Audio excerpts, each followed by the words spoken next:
Tunaweza tukasema labda ni bahati mbaya, tunaweza tukasema labda pengine haikuwa riziki ama vyovyote vile, na hii ni mara baada ya msanii Abigail Chams kuwa amekosa tuzo mbele ya msanii Julia Costa kutoka katika taifa la Brazil.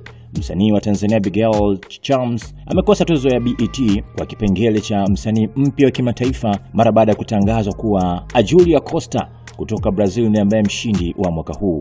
Abigail aliwasili Los Angeles, Marekani na mameneja wake Seven Mosha pamoja na Gabriel Chams, na pia alijitahidi kuhamasisha mashabiki kupiga kura kupitia likes na comments mitandaoni, na alionekana kuongoza mwanzoni, na siku 3 kabla tuzo hizo aliachia wimbo mpya Hold Me uliotajwa kama mkakati wa kuvutia mashabiki zaidi. Licha ya kushindwa, hatua aliyoifikia Abigail ni mafanikio makubwa kwa muziki wa Tanzania, na wengi wanaamini ni mwanzo wa safari yake ya kimataifa. Wakati huo kuna video ilikuwa ikisambaa ikiwaonesha Nandy, Billnass, lakini pia baadhi ya mastaa walikuwa wakifuatilia tuzo hizo wakitamani sana pengine Abigail Chams aweze kuchukua tuzo, lakini mambo yamekuwa tofauti.